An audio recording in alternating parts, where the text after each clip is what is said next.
Bienvenue sur Medi 1, le journal de l'économie, c'est maintenant et à la une de l'actualité nationale. La plateforme industrielle Tangemed a été classée deuxième zone économique spéciale dans le monde, derrière Dubai Multi Commodities Center aux Émirats Arabes Unis. C'est en tout cas ce qu'indique le rapport du FDI Intelligence du Financial Times. La troisième place revient à Katowice Special Economic Zone en Pologne et la quatrième place à Waiga-Okiao Free Trade Zone en Chine en tout. Le rapport compare près de 100 zones économiques selon des benchmarks internationaux et des mesures de l'adéquation de leur offre face aux attentes des investisseurs.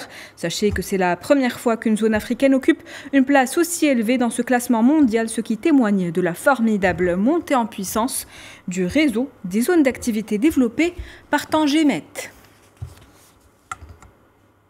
Maroc Télécom dévoile ses chiffres, 70,5 millions, c'est le nombre de clients qu'a atteint le groupe fin septembre en hausse de 4,3% par rapport à la même période l'année dernière. Cette croissance s'explique par la hausse de 7,3% du parc des filiales, de 6,7% du parc fixe et de 10,4% du haut débit fixe au Maroc. En termes de chiffres, le groupe a réalisé un chiffre d'affaires de près de 27,5 milliards de dirhams durant les 9 premiers mois de l'année, en progression de 0,7%.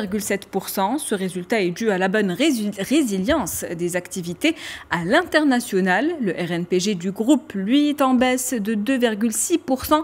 Quant au résultat opérationnel avant amortissement ajusté du groupe, il a atteint plus de 14 millions de dirhams en légère baisse de 0,3%. Enfin, à l'international, les activités du groupe continuent de faire preuve de résilience avec un chiffre d'affaires quasiment stable à fin septembre 2020.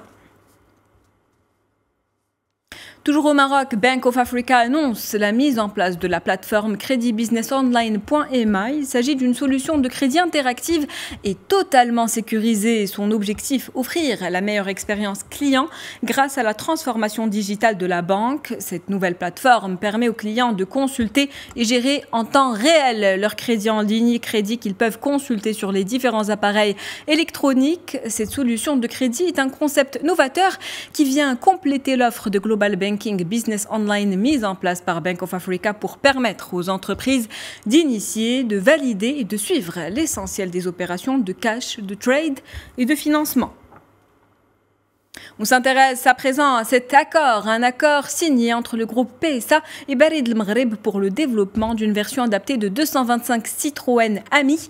Le modèle Citroën Ami fabriqué à l'usine de Kenitra, c'est un véhicule 100% électrique dédié au réseau de distribution courrier colis à travers le Maroc. Pour Moulay Hafed Alami, ministre de l'Industrie et du Commerce, ce véhicule innovant est accessible à tous, est un premier pas de l'industrie de la mobilité électrique urbaine au Maroc.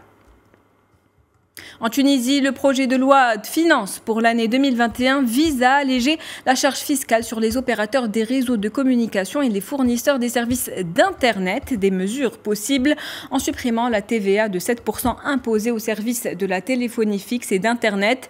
Le projet de loi propose aussi la non-imposition des ventes effectuées par les opérateurs des réseaux de la communication, par les appareils de téléphonie mobile et fixe, ainsi que les clés d'accès aux services d'Internet.